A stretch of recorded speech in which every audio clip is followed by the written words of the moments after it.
Just left Ankara, where it is -1 centigrade, on the way to Antalya. But this time I will not be driving straight 7 hours like I did when I came to Ankara from Antalya. This time I intend to stop overnight in Konya. Konya is the place where Maulana Jalaluddin Rumi, the famous Sufi master, lived and taught his Sufi philosophy and also died there. He's buried in Konya, and there is a big mausoleum they built around his school in a very charming neighborhood. I like to visit Konya. I visited it already about 3 or 4 times. In one of these times I took my sons also there. The neighborhood where he's buried is very, very charming. And it's a place where you just want to park your car and walk around. It's become a pilgrimage site for many people who come there to visit the Maulana school of Sufism. I intend to spend a night there. But Konya has also a dark history, part of its history.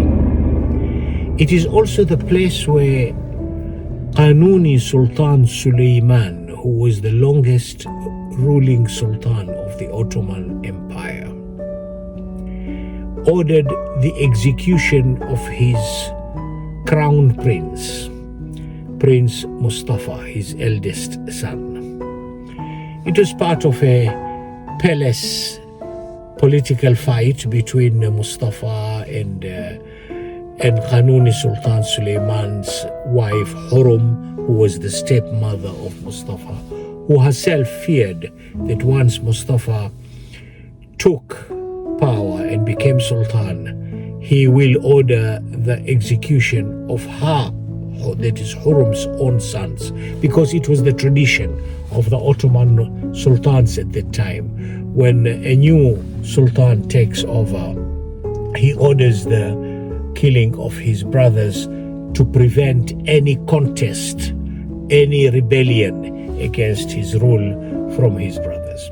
And so Hurum feared that his 3 sons will be executed by Mustafa once he takes over. So there was a palace coup internally, and Mustafa was accused of revolting against his father, Sultan Suleiman. And so Sultan Suleiman, during one of the campaigns he was conducting against the Persians, he camped in Konya, and he summoned his son Mustafa after receiving evidence that Mustafa was in fact planning a revolt against him. And he ordered the execution of Mustafa by rope.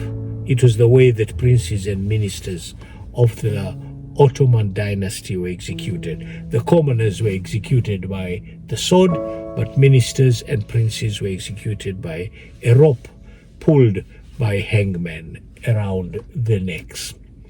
And so, in the presence of his father, in the tent where Sultan Suleiman summoned his own son, Mustafa, once he entered the tent of his father, was attacked by his father's hangmen, and he was executed in the presence of his father. Sultan Suleiman is called Kanuni Sultan Suleiman because he is the one who enacted the most legislation. Kanuni means legislator. And he also is known to have not distinguished between prince and commoner when it comes to implementing the law.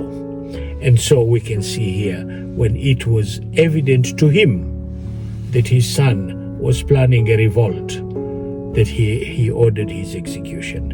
And it was not the only son that he ordered his execution. He also ordered the execution of his second son, Bayezid, and Bayezid's young children, when Bayezid revolted against his father in protest to Mustafa's execution. And of course, he ordered the execution of his prime minister rather, in today's terminology, Ibrahim Pasha, who was not only his prime minister, but a childhood friend, a close confidant, and also his brother-in-law. When he became convinced that Ibrahim Pasha has become corrupt, financially corrupt, he ordered his execution. There you are. That was the rule of Sultan Suleiman at that time. He was known to have been a very stern, a very firm sultan. How we judge him today is a matter of debate. That is how things were done at that time. That happened in Konya, Mustafa's execution. But that's not why I'm going to Konya. That's not the part of history that I am interested in. The part of history I'm interested in, which I visited before, is the Sufi part of history, Jalaluddin Rumi. And you can see the contrast between that part of the history and the execution of Mustafa in the same city. That's the difference between politics and Sufism. There you are. A big contrast. But it is a place also of a lot of peace of mind. Konya.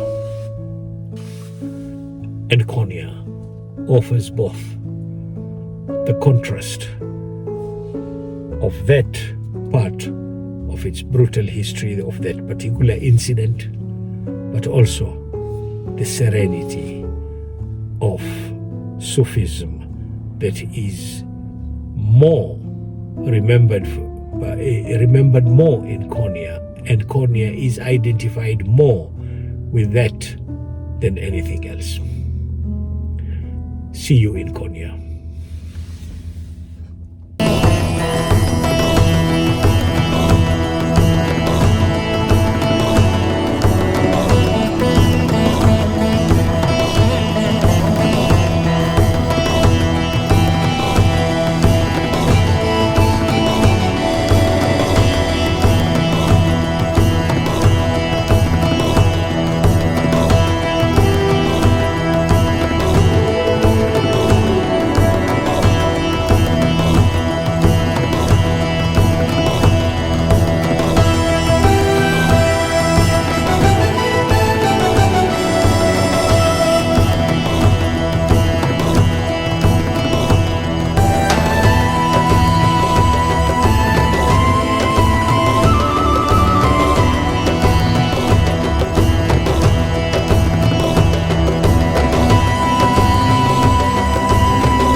Like how?